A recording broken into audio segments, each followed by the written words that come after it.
Attention, attention, the laser has malfunctioned. Attention, attention, the laser has malfunctioned. Attention, attention, the laser has malfunctioned. Attention, attention, the laser has malfunctioned.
Not admitted without parents or guardian.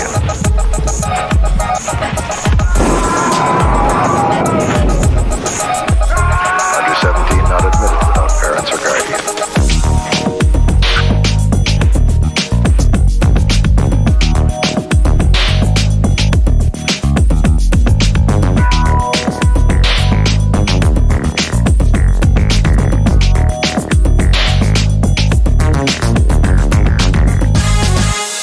Under 17 not admitted without parents or guardian. Hey, space freaks! Welcome to the spaceship Vertigo, whose 5-year mission is to seek out new life, have it baptized, teach it table manners, and find a creature who doesn't have to phone home. Ace Starfleet Commander J. Jameson will give you a first-hand look at what space adventure is all about. Never a moment's rest. You'll be getting plenty of help from First Mate Rosinski. 8, 14, 7, 33 and 6, a third, 5. 11, Joining 7. them are Morale Officer Annie McHugh. Hey, nice bod. Ship's Dr. Stark. He's stark raving mad. I need this organism. They'll have to call it the Stark organism. organism. It was John who did discover the organism. You're gonna call it the John organism? And Captain Chef John. If you really want to get your rockets off, I have to go to the bathroom, but I don't know if I'm a boy or a girl. take a ride on the only rockin' rippin' spaceship in the universe.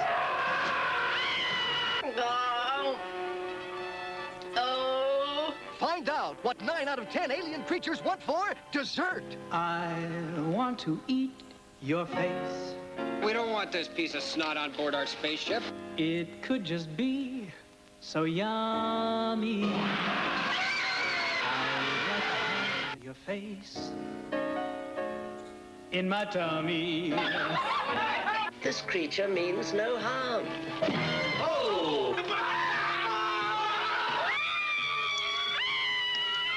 Remember, in Spaceship, everyone can hear you scream. Spaceship, void were prohibited. See it, or we'll have to make a sequel. No, not that. I'd hate to see a sequel before I've even seen the film. Yeah. Good evening, fans of fantastic films, and welcome to the Drive-In Asylum double feature.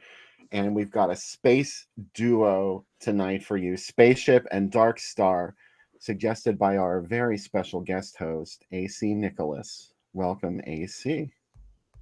Houston, this is the Vertigo. Do you read me? Your image is frozen, but you and Sam are both frozen to me, and I don't think it's like that to everybody. So you guys are both frozen to me.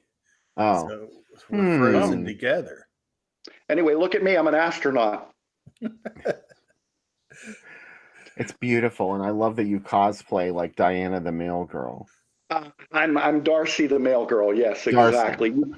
You guys are splitting the Joe Bob duties, but yeah, cosplay here on the show. Mm-hmm. This movie's packed cast. I'm really excited to watch it. Oh, just the best cast. I think they spent most of the, I don't know, I've read anywhere between 1.2 million and 2 million on the budget for the cast. Wow. Yeah, there's some amazing people in it. Who would do such a thing? I mean, Broderick Crawford's the voice of the computer. I mean, that's your smallest. Oh, he was? He was. What happened was, in the backstory that we're going to talk about, this movie was taken from Bruce Kimmel, who is the writer, composer, director, and co-star, by the producers, and they tried to make it more of a movie like Airplane. Hence, it was titled originally The Creature Wasn't Nice, and I think, Bill, you might have a couple of admats later for the few times it played under that title, but then they retitled it Airplane, or excuse me, Spaceship after Airplane. Spaceship. And then when it went to DVD, it was Naked Space, a takeoff on Naked Gun. But anyway, Broderick Crawford was the voice of the DJ or the announcer on the radio station in space, but the producers didn't like it and they cast somebody else when they recut the movie, sort of a younger, hipper voice. But no, it has some great stars, Sam. Fantastic cast. You got Patrick McNee from the Avengers. Yeah. Oh, you mean Patrick McNee from The Howling? And The Howling, and this is Spinal Tap. You know, yeah, definitely. Waxwork and then 2. You have yeah, Waxwork 1 and 2. Yeah, exactly. And Bruce Kimmel's good friend was Cindy Williams. And she was in his other theatrical film that came out in '76 called The First Nudie Musical. Oh, yeah. She's not nude in either this film or that one, but she's adorable and, you know, gone but not forgotten. Just the great Cindy Williams. You know, it's interesting if you think about it. Cindy Williams was in The Conversation, one of the greatest American movies, I think, and American Graffiti. Mm-hmm. She had a pretty good movie career going until she got cast on the sitcom. And then, well, I'm sure she made a lot of money. Well, the best movie she ever made was Beware the Blob. Apparently she was neighbors with Larry Hagman. Wonder if she got paid with a bag of dope. Because wasn't he paying people with a bag of dope for Beware the Blob? He got paid. The rumor is that he got paid in weed to make the movie. Larry Hagman. There you go. So hopefully he shared. I mean, you know, he could have given out an ounce or two. Yeah, and then we also have Leslie Nielsen, of course. And this was made right after he had his big comeback as a comedian in Airplane. And of course, he's doing the deadpan here as Patrick McNee is, and they're both very good at it. And then I think the sort of small treasure in this movie is Garrett Graham from Phantom of the Paradise, one of De Palma's buddies. He's great. You'll hear his name said about 1 million times.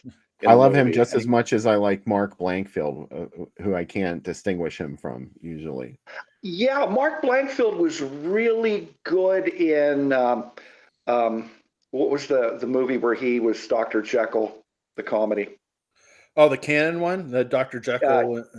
Yeah. No, Oliver Stone was in Dr. Jekyll and Mr. Hyde, but he was in another one. I'll have to look it up here on my magic box during the break. The one about cocaine. Yeah, right. The one that he got after Fridays, when he was on Fridays, ABC's version of Saturday Night Live. That actually good. Okay. I love Fridays, and there's a limited number of episodes that are available on home video of Fridays. Yeah. The one I really want to see, I can never find, and you probably know what that is already. I've said it 1 million times. It's the one from 1980 that Jamie Lee Curtis hosted right after she did Terror Train.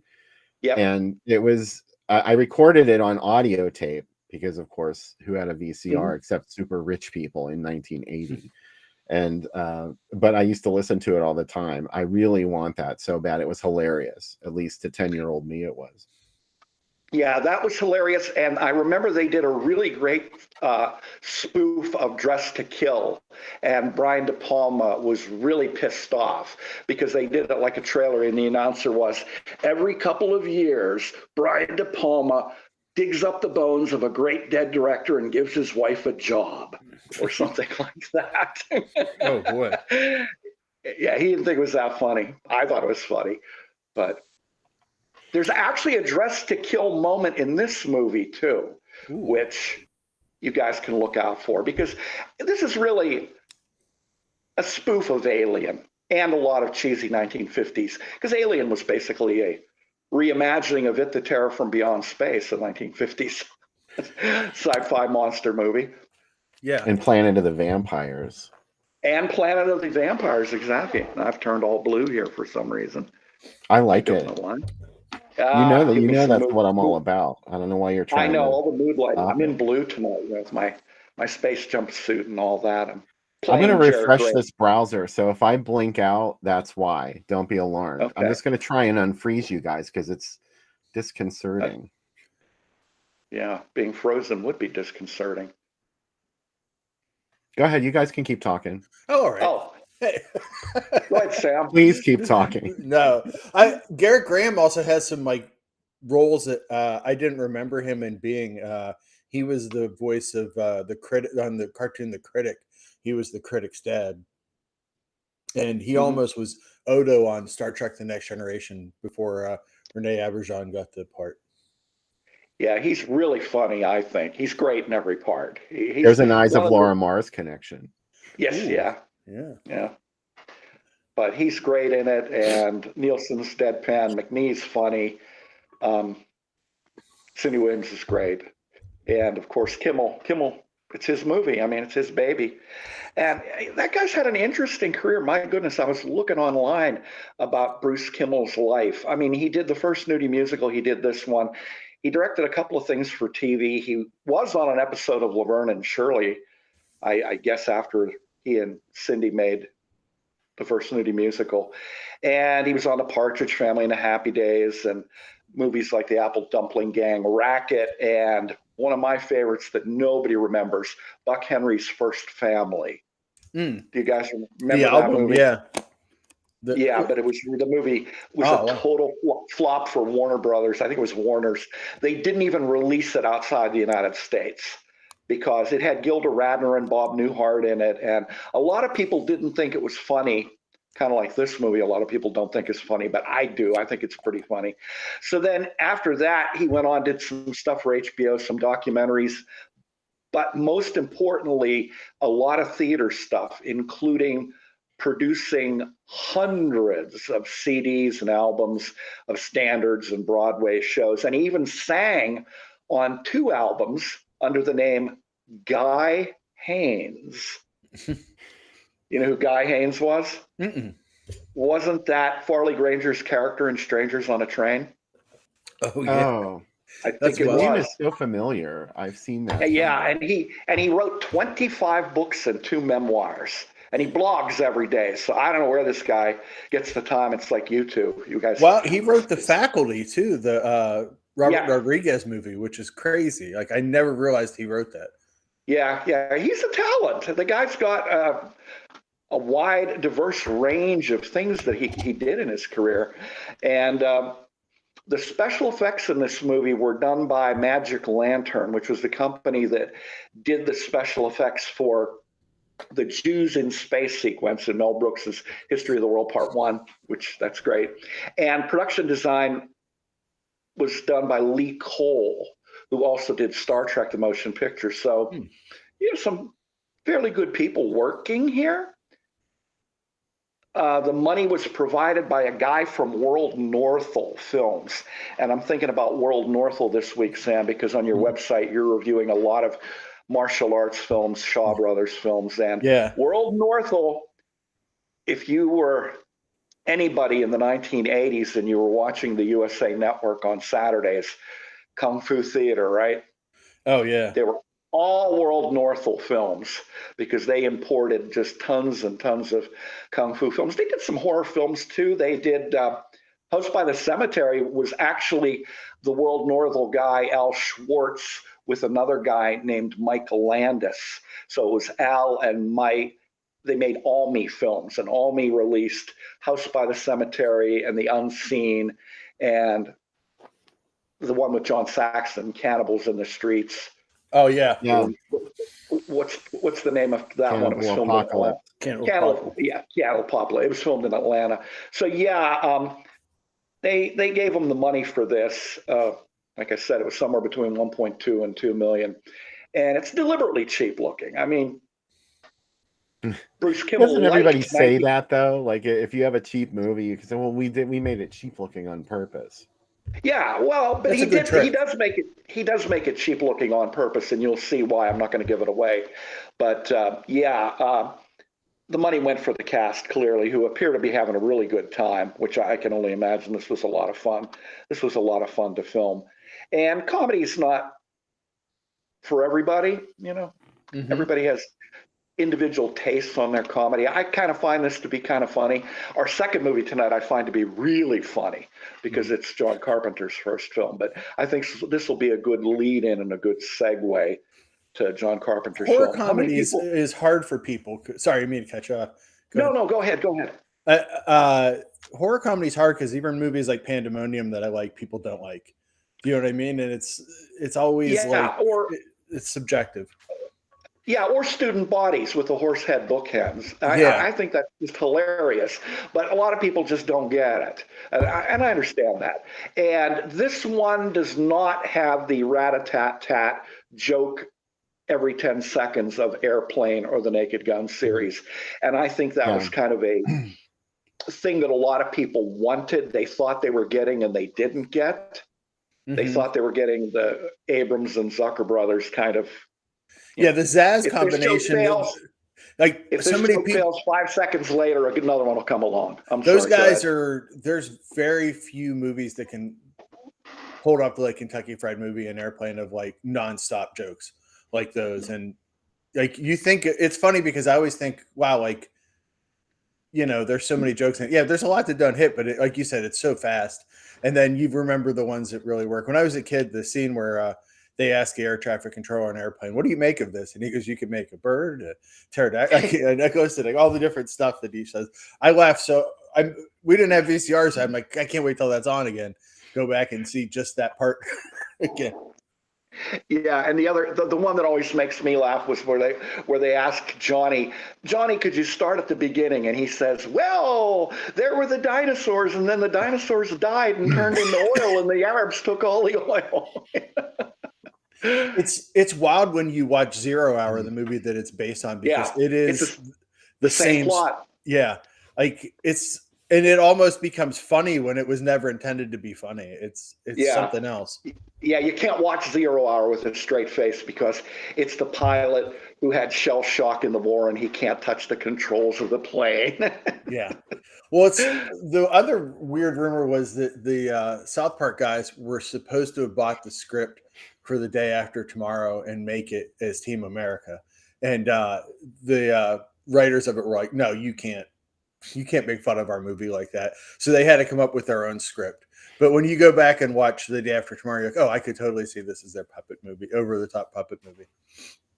Yeah, I was up here late the other night. I was flipping through the streaming channels and Thunderbirds Are Go came on after what I was watching. And I remember watching that as a kid. And I heard the story that, Matt Stone and Trey Parker from South Park were watching that in their dorm room one night back in Colorado, and they just couldn't believe it because it's like all this money spent on a puppet movie or a puppet show, and the puppets smoked. Yeah. And there's violence, there are guns. And that's not the only one too. There's like Commander Scarlet. There's a ton of those. Supercar. Oh yeah, Captain Scarlet. Yeah. I know they were on in here, but it just seems like if those were on today, they would creep kids out. There's such a weird, uncanny valley of those puppets. Like they look kind of real, but maybe they don't. Yeah, the eyes are really creepy. Yeah, they never blink. And I like the way they're smoking. Someone in the chat mentioned Saturday the 14th. Yeah. I haven't seen all of this movie, but it reminded me of Saturday the 14th. It's about on the same level. So if you love Saturday the 14th, you're probably going to love Spaceship. You know what? Saturday the 14th was an HBO movie for me, Bill. Oh, every time. Yeah. Every time it was on. Absolutely. Now, my buddy Robert from Toronto checking in on the chat. Thank you, Robert. It's Jekyll and Hyde Together Again with Mark Blankfield's movie, where he was snorting the drugs. Yeah, thanks, Robert. That's right. He was doing his Friday's character. My favorite joke in Saturday the 14th was when Richard Benjamin at the party comes out and he's like, honey, this ice is so old. It's like covered in cobwebs. A bowl of ice. They also made Saturday the 14th Strikes Back, which should have been called Sunday the 15th, in my opinion, but whatever. It probably wouldn't have made as much sense to people. But it's not as good as Saturday the 14th, which that's debatable. EC, you were going to say, and I'm sorry I cut you off. No. Checking in who has seen this, right? Yeah, who has seen this? I mean, the first time some people. I know Vince has seen it. Mm-hmm. Yeah, I saw it when it ran on the USA Network. Oh, yeah. And it ran way back, like 1987. I looked. It was on Commander USA, and I think they might have even run it again, maybe later on Saturday Nightmares or something. But I know the Commander ran it back in 87. I constantly tried to get people to rent this with me, and people were like, nah. Yeah. And so now it's my time to watch it. Yeah, for sure. When you were going to rent it, was it called Spaceship or was it called Naked Space? Naked Space is when I wanted to see it. Naked Space. Yeah. And I watched every Leslie Nielsen movies are post-Zaz or kind of diminishing returns, but I still like them. Like Repossessed is another one where it's like, it's not good, but it has a scene where Jesse Ventura and Mean Gene show up and do commentary, like wrestling commentary on the possession, which of course, I'd love. But I've seen like every bad Spy Hard. I've seen all of them. And you know what? I can't help it. I laugh. The funniest thing to me about Leslie Nielsen is like for years before he was known as like a comedic actor, he would carry around that fart machine with him. And like, he'd be in like a normal movie with people and be farting the whole time. People are like, oh, he has a real problem. And he just thought it was hilarious that people thought he farted all the time and never would tell people. Like that takes a special person to do. I just watched a clip of him on a British TV show where he did that live on the air. Yeah. He farted. There's a guy online that sells them. Not really. That sells those, a similar machine that he used. And his videos are amazing. So he goes to Walmart's and gets like an inch away from people and then just hits the machine. And they're incredible. I realize it's not high comedy, but it's pretty awesome. It's still fun. And then, like he'll do one where he's like completely spread across the aisle, like doing like a like a starter position almost, and then just hit one, and then he'll be like, "Oh, I'm sorry." And like sometimes people want to hit him, and he has to like explain to them, "Oh, I'm just filming this for the internet." He shows him the little machine. Well, I find Leslie Nielsen to be fantastic because look, he was in Forbidden Planet and he was the most serious of actors, just a serious actor. And then all of a sudden he gets cast by the Zaz Gang and he has a new lease on life and a new career. Amazing. And he's hilarious. He's really funny. This definitely changed the context of his performance in Day of the Animals. Yeah. I was just going to bring that up. I love that he takes his shirt off before he fights that bear, and it lasts like a second and a half before the bear kills him. Like I like that he's jazzed himself up to the point that he's going to fight that bear, and then he just goes in. And it's like, oh, this didn't go well. Like I always think about did that character decide in his madness like seconds before? I love Day of the Animals, Bill. I think about it at least once a week, and I always think like. It's like sunspots are involved in it, and there's all this different like science fiction bullshit as we talk about science bullshit, and they're like, well, that's why the animals are going crazy because of the sunspots. And then at the end, I love the end of these movies where they're just like, oh, it stopped happening. Why? We'll never know. I love that time that Linda Day George and Christopher George saved the ozone layer. Oh, because they made a couple of promotional appearances supposedly in speaking out, for the conservation of the ozone layer, but it also happened to coincide with the release of Day of the Animals, their new movie. That was kind of about that. Yeah. You be the judge. I'm not saying they weren't really concerned. All I'm saying is it was really shrewd timing. It was you know what? I don't care what it takes to make people care about the environment. If they all have to make Day of the Animals too, to fix smog in the ozone layer, whatever it takes. Yeah, bring it on. Robert brought up Leslie Nielsen and Viva Knievel. That's another good one. Yeah, I love the plot of Evel Knievel, of that movie, where it's like, what if we kill Evel Knievel and use his body to transport cocaine to the United States by using Marjoe Gortner to help him? Just nuts. You said the magic words, Marjoe Gortner. I did. Marjoe Gortner. We talked about Marjoe on the Tarantino podcast this week, Bill. You introduced Marjoe to Phil, and he was like, oh, I love Marjoe Gortner now. I never liked him before, and now I love him. I'm like, see? You just need to know the context. Well, do you want to talk about the ads for The Creature Wasn't Nice? Oh, wow. Wow, I love this ad. Yeah, this was an early sneak preview. This was from September of 1981 in New York. And they didn't put the title of the movie in, actually. I just realized that. As you would often see on sneak previews. I really have no accurate representation of how many cities got a sneak preview in 1981 of The Creature Wasn't Nice. But one of them was New York. Well, it's funny because Cindy Williams would have been the biggest star. Yeah. Like Leslie Nielsen would have been bigger maybe in a year or two, I think. But it's funny that because she was on one of the biggest shows on TV at this point. I like that they mentioned the ship and you're like, oh yeah, the USS Vertigo. I've heard of it. Like it's nothing here tells you it's science fiction. It's like, is this about an aircraft carrier or is this about the Love Boat? Well, the planets tell you it's science fiction. I got some planets there, right? And Vertigo is clearly a play on Nostromo from Alien. Yeah. Is it a Giallo with those those like weird black hands coming out? It is a Giallo. Oh man. Okay. See now this one, I'm like, oh yes. This was L.A. Right. October 1981. Oh. After before and after you'll get to. Go ahead. Oh, after these previews, it didn't actually play in theaters again until like 1983. Yeah. Because this would have been Kimmel's version, and the producers took it from him and retooled it. Huh. Yeah, that's right. The next ad that I have for it is from 1983 when it was retitled Spaceship. And this is from Louisville. I was interested. Roger Braden's in the chat, and he said that he did see that. Roger, did you see it at the Showcase Cinemas in Louisville? Because it was one of the only cities that got it. This did not play in very many cities. It played in Kentucky, Illinois, and one other place, I think, and that was it. But this was the groovy little ad that they had for it, which I love, with the strings hanging up everything. You really knew what you were in for. Look what it was. I know. I just watched the trailer for that movie.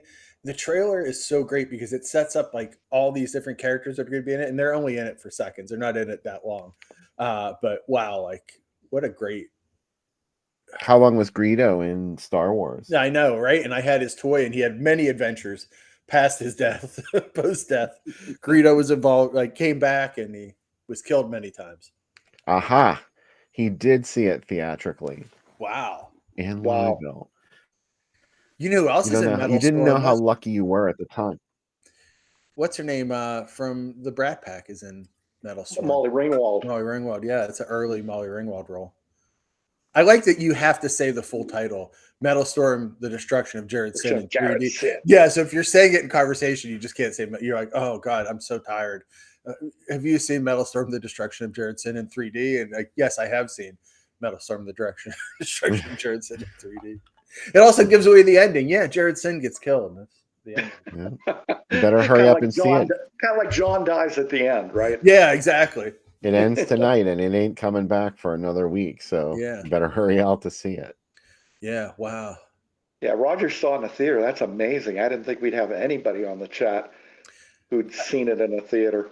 Garrett Graham had a good agent because he made sure he's like, my guy gets a box around his name, and so that people notice it. So he doesn't have to be first, but he gets a box. Well, remember, Roger Ebert always had the box rule where he said a movie was terrible if it had the stars in little boxes at the bottom of the poster. That's not true. Oh, David saw The Conversation. Oh, my. One of my favorite movies. Where's the castle at, Bill? This was Virginia. I'm pretty sure it was somewhere in Virginia. Let me see. That dot pattern is very nice. That little kind of like marquee light. I can't tell where it was. I'm pretty sure it was Virginia. But here it is on home video as Naked Space. That's the title. It actually went to VHS as Spaceship, but then there was another reissue of it as Naked Space as Leslie Nielsen's star rose and became even brighter. They changed it to Naked Space. Let's make his head the biggest head, and everybody else gets little heads. It probably was for real. Yeah. That's life size. Like he was that much bigger. They had to get special lenses. Leif mispronounced the name of the movie. Molly Ringwald was in Space Hunter, Adventures in the Forbidden Destruction. Right. Yeah. Space Hunter. That's the one. Yeah. I was wrong. So I admit. Those movies are very similar. Yeah. It's easy to get those confused. Yeah. I like them all, though. So thank you for helping me out. Very knowledgeable folks in the chat. Yeah, and Packing It In, I just watched with Richard Benjamin. That's another movie where after it came out, when it was re-released on video, Molly Ringwald is the only person on the box art, and it's like, yeah, she plays like the daughter. She's in it for like 15 minutes, but Bloomington, Illinois is where that theater is, by the way, the castle. Oh. Thanks, Jenny. Wow. Yeah. Wow, it's a theater with couches. That's like the Beehive was, Bill, when they had the comfy couches. What a beautiful time to be alive. Yeah. I saw some kind of like sex lies and videotape bullshit there sitting on a couch. I saw The Godfather there sitting on a couch. Oh, that's nice. That's good. The last movie I saw at the Beehive before it closed was Bad Lieutenant. Oh, wow. That's a good one. That's a fantastic movie. Yeah. Nora brings up that she watched 2 cannibal films and the filmmakers hate animals. All Italians hate animals. Like that's like when you take an Italian out for the night as an Italian, half an Italian, you're like, what do you want to do tonight? I'd like to see a snake get cut in half. And generally I just have to fight my impulses. So yeah. But when it comes to when I'm with my in my homeland, I encourage. Yes, I'd like to see a monkey obliterated, and that's why we make the movies we make. I'm not in your homeland. Yeah, I've back to Italy. I've never been there. Where's my homeland's Monongahela? Bill, I have Monongahela news for you guys, by the way. Last week we had that big Grand Theft Auto shootout. This week's news, there's a dude that dresses like Michael Myers and shows up outside Foodland and just walks around and waves to people, full mask, everything. And he posts on Facebook too. Becca is so upset because every time he appears, she's not around, and she wants to see Monongahela Michael Myers so badly and has not yet seen him. So Mike Justice. That's kind of ballsy of him because it was 7:30 in the morning that he did it. When have you seen The Shape at 7:30 in the morning? That's some hard work in Michael Myers. He's usually eating dogs by that time and getting ready to go to bed. He would never wave to cars. That is totally non-representative. Our Foodland looks like a castle too. So imagine like a castle-looking grocery store that looks like it's stuck in the 50s, and The Shape just walking down a small town in the middle of Western Pennsylvania. The next time I see this, I gotta like do some kind of tell people, let's put an alert out for it, because when it happens, I have to see it and capture it for the show, because that's amazing, right? Mm-hmm. If you loved us, you'd be doing that. I wonder if he if you shoot him 6 times, I wonder if he gets up. Remember the dude? There was that video. There was that video of the dude in the Batman costume getting the shit beat out of him. Yeah, it would be like that. I'm sure. There's a guy that goes to the Pittsburgh Comic Cons that looks like he has like a really long white beard, and he dresses as Batman. So like he has no he's not even trying with the bit, right? Like and we call him Bat Dad every time we see him, and he just and he also has like no posture, and he walks around just kind of like and like you're the fucking creature of the night, dude. Like chill, let's go, let's do it. And that fake Michael Myers better hope that a fake Busta Rhymes doesn't show up and do some kung fu. Happy Halloween, trick or treat, motherfucker. That's what he's gonna say, and kick him in the face. I'll come in and say, no time for grieving. I'm leaving. I'm leaving. People are like, what? A mausoleum quote. Yeah, I'll just be cosplaying mausoleum while and people are like, what is going on?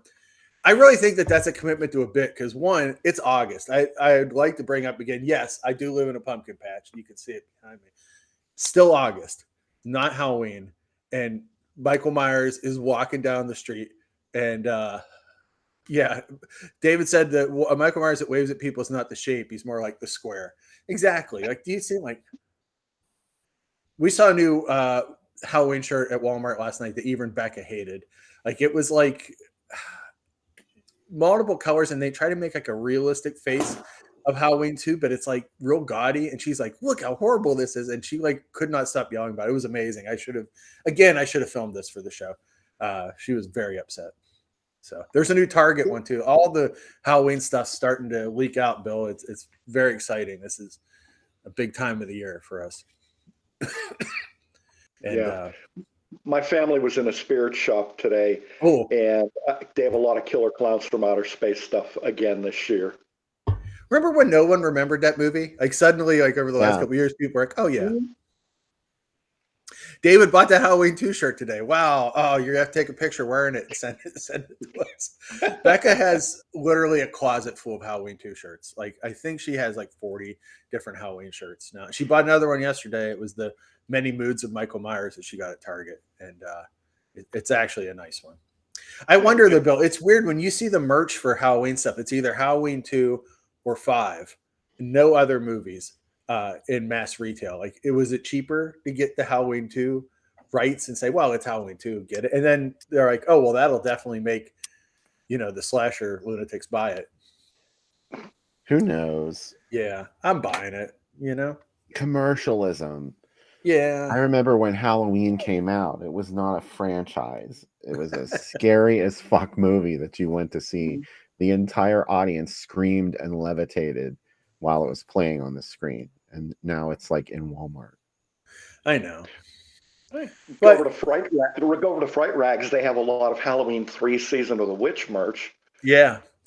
It's amazing to me what merch gets into Walmart, because there's a Misfit shirt now at Walmart, and I'm like, they have a song about cutting little kids' heads off and hanging them off your wall, and it's like, yeah, I guess no one's going to pick up on that and have an angry mom freaking out about that. I love when there's always something that shows up in Walmart at least once a year, and people are like, remember the fake outrage about Freddy Krueger toys in the 80s? No. Like, yeah, there was a Max Effects figure that Matchbox put out, and parents like had like a nervous breakdown, like he's a child toucher, like we can't be selling him to kids. This is right at the beginning of like Freddy going from like, yeah, I like, he kind of like, if he was a real person, I'm referring to him like he's a real person, go with me. He's like, he oh, really did that. Yeah, I never touched children. That's just something that they mentioned in one of the other movies. I'm a lovable, wisecracking guy that likes to kill girls and make them seem like roaches. And that's what I do. I that's fine. Like, that's socially acceptable. The other stuff that you're bringing up is not socially acceptable, and I would never do that. By the 5th, 6th movie, he's he's not nicer per se, but he's kind of whitewashed that background. So Spaceship. I think AC is on a delay, so I've been kind of like waiting to see if he has something to interject here. Oh, yeah. I'm just looking here. Vince Cornelius says we need more Scalps shirts. And Fred Olin Ray thanks you for that. Yes. I don't think he likes talking about Scalps, because that was one of the movies that got stolen from him. Yeah. By 21st Century. Now, who on earth would steal a movie from somebody? Not 21st Century. No, never. Harry Novak, maybe. Well, he said he knew they were going to steal it anyway. He didn't want to have to go to them and get the money. I think that was the one he was talking about. You know, your company's bad that like when Menachem Golan takes it over, it's going to be slightly more upscale. That's what 21st Century is.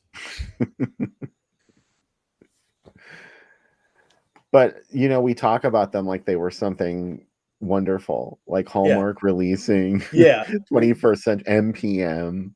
Those were all like mob-run companies run by terrible people, I'm sure. Oh yeah, well, actually, our second movie tonight, Dark Star, was released by Bryanston. Yeah. That was the Butchie Perenos company. That was a mobbed-up releasing company. Oh well, there's you can both launder the money and make the money with those. Yeah. I'm telling you. Hey, we haven't plugged our Despiser commentary yet. I've seen the thing come up a couple of times. The toy that comes with it, the troll, is available at Diabolic DVD if you order the set of that and Kung Fu Rascals, and it's a pretty great price too. And you can get both those, and you get our lovely commentary. There's so many extras that come with the set. You get stickers, you get a poster, you get all sorts of stuff. And Despiser is a wild movie. I think we forced them into giving away that troll because we said that on the commentary, unless they cut it out before they put it on the disc. Well, what's funny is I never know if he listens to the commentary or not. And then he's like, I got an email back the day after we sent it, and it was like, we're doing the troll. And I was like, oh my, he really does listen to us. So that was good. So order that at diabolicdvd.com. Yeah. Because they're the ones yeah, you can get the troll from Diabolic DVD. I don't think it comes any other way. So hurry up. It has a little Spicer t-shirt on the troll, which is pretty. The troll is a great part of the movie, though, Bill. It's amazing, like that this troll comes to life. Oh, I love it. Couldn't be an Evil Dead ripoff without something like that talked. Yeah. And this time it's a little shock hair troll from the 80s. What I love about the Spicer is it's like it's kind of The Stand, it's kind of Evil Dead, it's kind of Lord of the Rings, it's kind of a religious movie, and it's like, boy, there's a lot of different cocktails in this, a lot of different booze in this cocktail. It's like a Long Island iced tea. You're like, how's this going to taste like tea? Yet it does. It tastes delicious. That's how you transcend your no budget movie. Yeah, you put shit like that in it, and then there's something for people to care about. There's like, you transcend your no budget movie by having stuff like, hey, whenever the Tunguska incident happened in Russia, a demon got caught in it and it's stuck on the other side of hell, and everything in limbo is now on Earth. And like, you're like, what? And it's like, just, and like a lot of this stuff is just like, it feels like you're 10 movies into a long series of movies, and you're like, this is the last one of like 10 movies, and you're like, I'm coming in way late to this. It's a little Prince of Darkness too. I never considered that part of it. Yeah, it is, and the effect, it is like you said, being inside a video game. It looks like a PlayStation 1 or 2 era video game. It also feels like people that have played a lot of D&D or spin-offs of D&D like Gamma World, and they're like, we should make a movie of our campaign, and like, you know, they've lived it for like 10 years, and you're like, I'm in the middle of this. It's like, but yeah, they were thinking, is there a way we can film this while it's happening and like release it as a movie? Yeah, exactly. This video game we're playing. Yeah, it really does feel like you're watching somebody play a game a couple times, and you're like, okay. It's great. And also there's like the stuff that happens in our world too, where like his girlfriend's being menaced or ex-wife's being menaced by these like these shadow demons and stuff. It's got a lot. So I recommend it. I think it's one of the, it's at least the best maybe, yeah, the best looking of the films that we've done so far. Like it definitely has its own unique, and this director also did a movie for 21st Century too. It got picked up by them after he made it, but yeah, it was released by 21st Century, the Golan era ones. He has a new movie. You guys do a great job on your commentaries. So folks in the chat, run out there and pre-order Despiser. Yeah. You guys are funny as always. It's like this show, you know. It's harder with those because like for a lot of, you know, the movies we do on the show, like, you know, there's a lot of people that have seen them and there's a lot of facts, and then you get to Despise and you're like, oh, 4 people have reviewed this on IMDb. You know what I mean? Basically, no one has seen it, or maybe like, you know, 50 to 100 people maybe have seen this movie. So kind of like the movies I pick for this show, right? Yeah, exactly.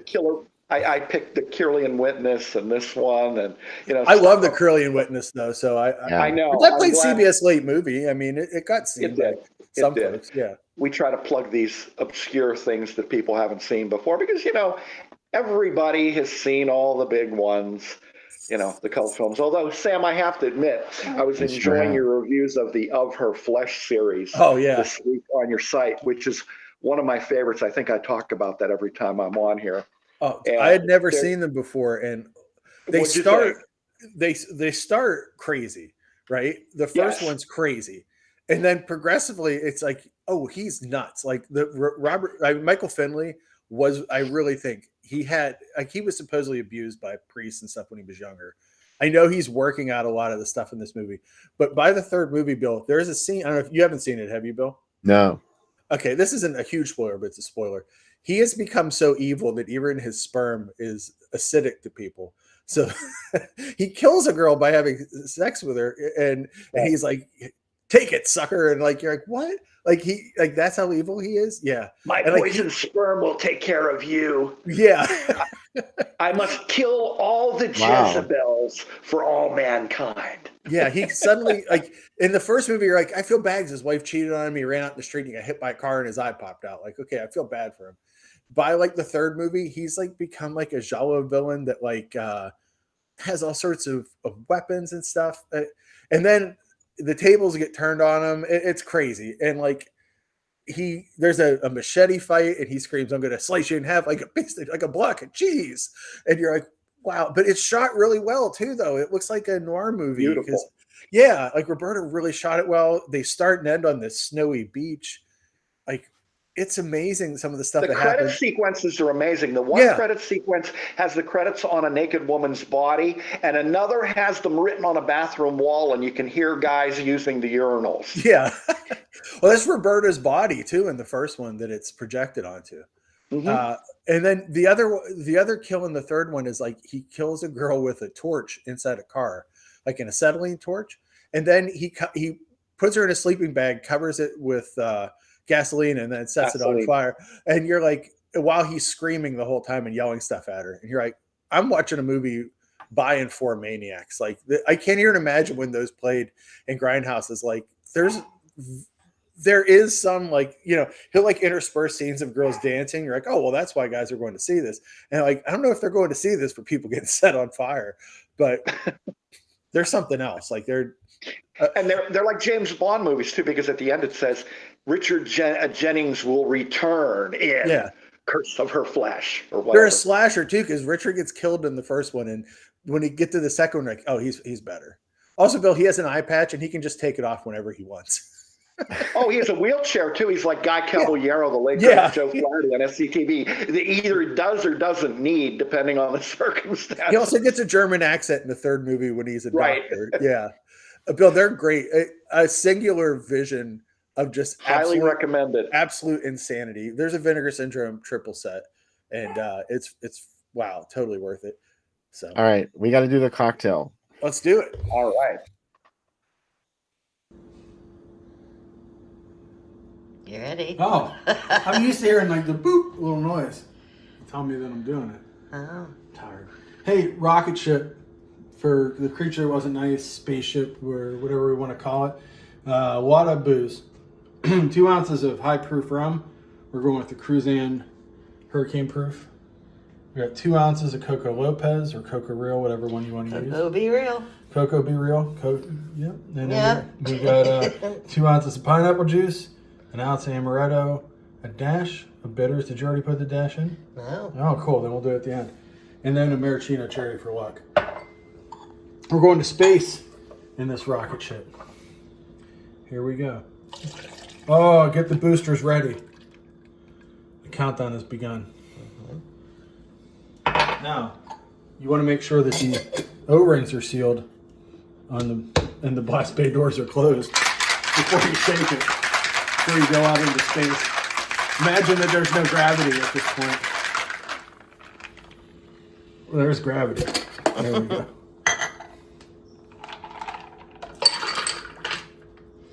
Yellow drink.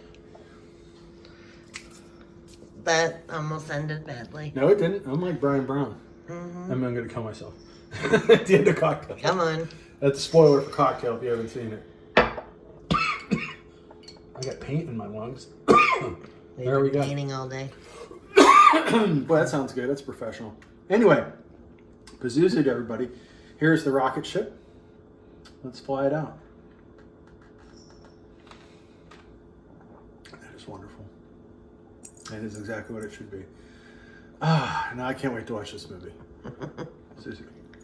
So after you drank that alcoholic beverage and you went back and started painting again, is that what happened? That's exactly what happened, yeah.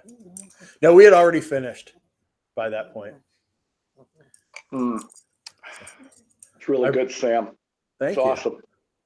I brought up my Barky dog. He's missing his mom. She's out right now, so he's joined us. Hi, everybody. Cubby, you look so adorable. He's got a haircut and he's doing well. I'm excited to watch this. I have not seen it. Pazuzu, everybody, by the way. Pazuzu. Any one of your drinks that has pineapple juice in it and coconut stuff is really good.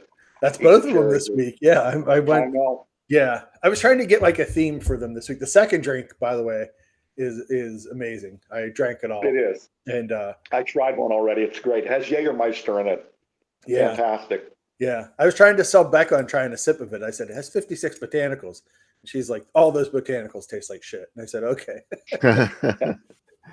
I've never really tried it, but yeah, it doesn't sound like something that I would like. Yeah, pineapple juice is like such a good mix. Like I love it. It's even better than Red Bull and Jaeger is pretty good, but I can't drink Red Bull anymore, so I'm old now. Coconuts, pineapple juice, rum. Yeah. Awesome. I got to start planning my drive-in drinks, Bill, for the drive-in monster. I know. There's one more person that told me they're coming, by the way. Ooh. Frank Polvino. Oh, awesome. Said that he's coming. So Frank, I'm really looking forward to hanging out with you at the drive-in. Same here. Yeah. These three will be there. Yeah. Yes. Hey, Bill, how about that new this is a third segment thing, but how about that new Seven release, that new All the Haunts Be Ours Volume 2? There's some awesome movies on it. Yeah. Yeah, I didn't hear anything about it. Oh, it's got Leithen on it, and it's got a bunch of Czechoslovakian movies. It has like 14 different countries represented in this one, and it comes with like the most ridiculous stuff. It comes with a puppet show. It comes with a thing to make tea with, a tea towel, like all this. I was trying to explain it to Becca last night. She's tea like, towel. Yeah. She's like, how much is that going to run? I'm like, it's only like $229, and she's like, she just looked at me with this look, and I'm like, I never bought the first one either, so I don't need it. And then last year was the biggest challenge of doing the Monsterama last year. Was they waited until everybody was really drunk, and then Severin set up, and I walked over and I was like, this Black Emmanuel set's awesome, and I was like holding it, and I was super drunk, and I was like, because I just drank a bunch of absinthe, and I was like, I make this money, and I looked over and saw my wife, and I was like, oh, I can't come back with this. I was with you, Sam, when you were holding it in your hands. Yeah. I could feel its occult energies coursing through me. It was like, you brought the absinthe. Yeah. Yeah, I ruined you with the absinthe. Yeah, exactly. You ruin everybody with your absinthe. Yeah. You know, Well, that's a I tradition. learned after the first time that you brought it. I mean, I'd had absinthe before, but for some reason it just knocked me on my ass that time. I couldn't Really careful. it. The stuff I have is like 132 proof. Usually the stuff I bring. Yeah. It's pretty good. Pretty good. Yeah, that was the drive-in show is going to be great this year. Corman night and Italian night. Yep. I'm so excited for Cubby's excited. He already got an outfit, and he's ready to go. We've already been prepping him, and he's getting hungry for human flesh. He's ready to bite you. You can. That's what he's in it for. He's like, bring me a French fry and your finger. I don't know the difference, and I don't care. I was doing. By the way, Bill, I'm excited to report that all of the drink videos that are on the YouTube page all have graphics now. I did that this afternoon and finished them up. And I did one for Dracula Hound of Hell, and the dog looks just like Cubby. The one I tried to find the shots where they look like him angry, and I put those in. Why did you not just put him on there? I really should have. Yeah, he does have a coffin now. He has a Dracula coffin to sleep in now. Oh, Frank's bringing cannoli. Cubby the undead. I was hoping you were, Frank. Yeah. I'm gonna have to do Italian themed drinks for the second night. I have to figure out definitely. like Campari or something's in them, or Galliano or Galliano. I'm just gonna bring like one of those really cheap, like one of those wines that have like a basket on the bottom of it, and be like, "Hey, everybody!" And then we'll watch a snake get killed, like Italians do. Ew. I apologize for my people, but this is what we want to see when we go to the movies. Like we want the Mondo experience. You know what really upset me was that pig last week that they killed in that one movie. That was horrible. The worst part of it was Becca said, well, at least I don't have to see it. And then she heard the noises and she was like, just put her on mute.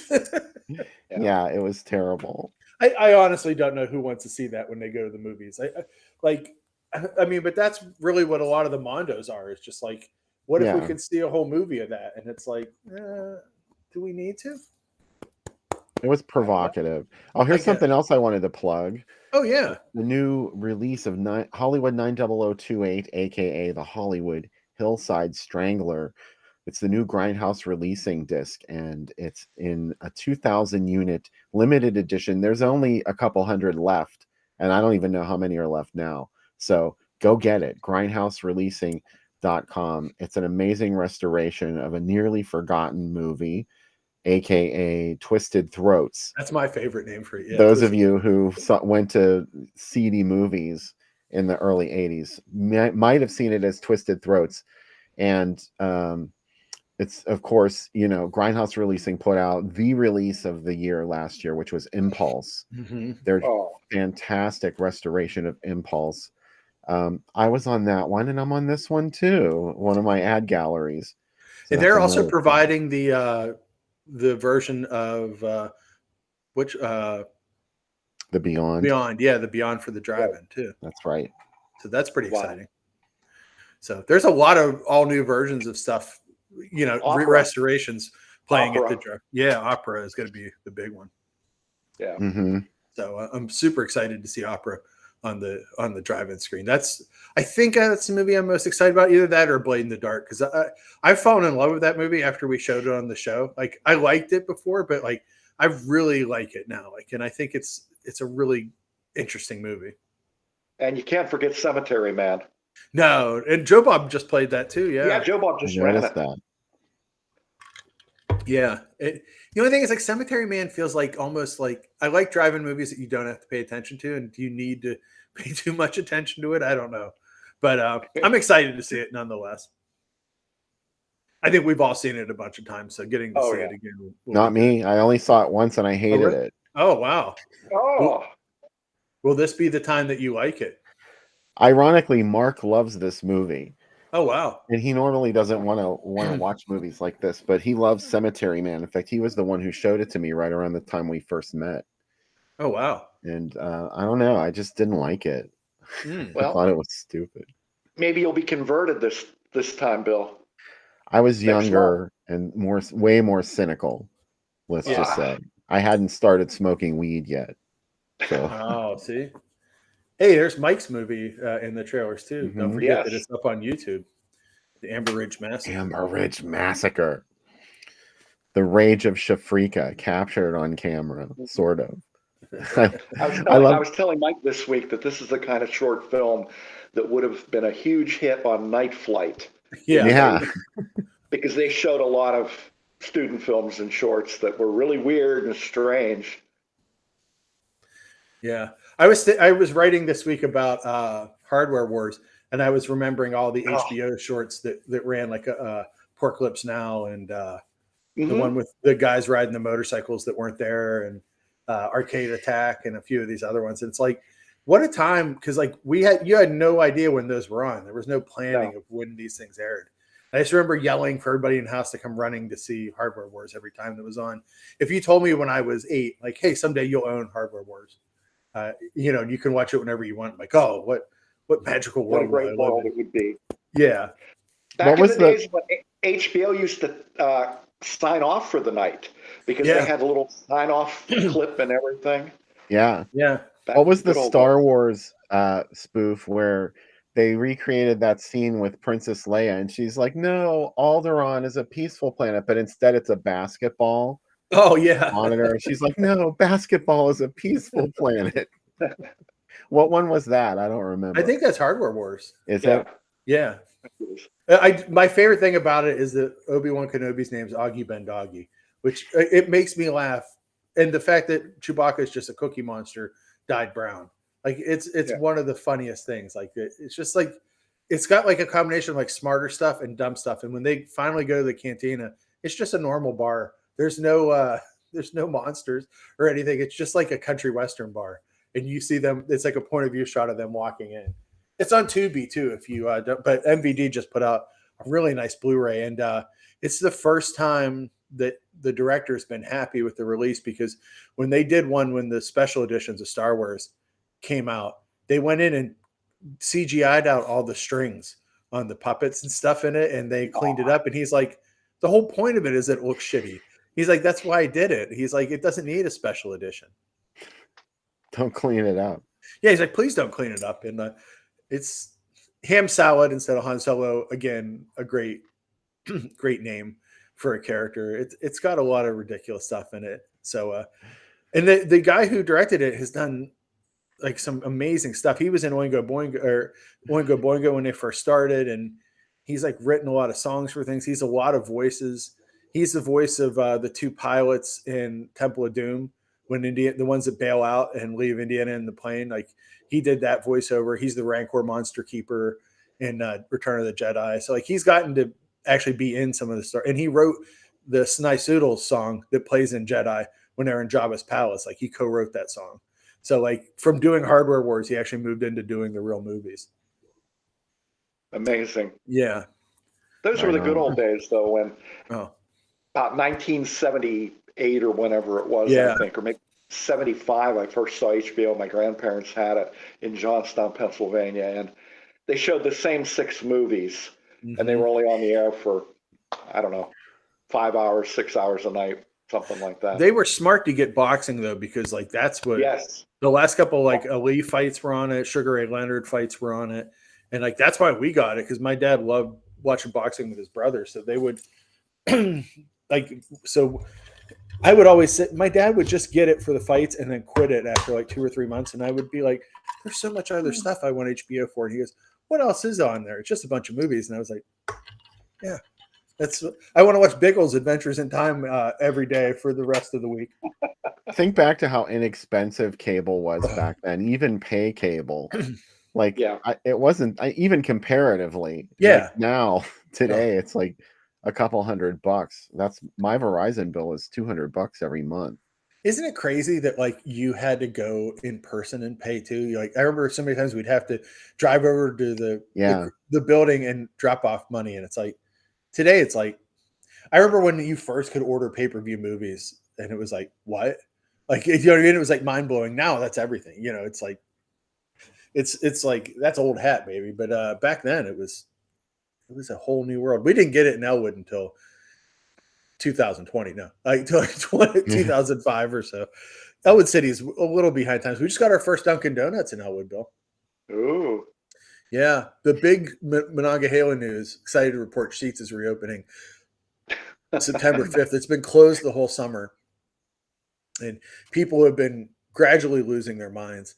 I can imagine. They took it down to the ground, just like my basement. Totally redid it. It's bigger. It's got more entrances, an improved beer cave. I don't got to sell you on Sheetz, but I'm pretty excited.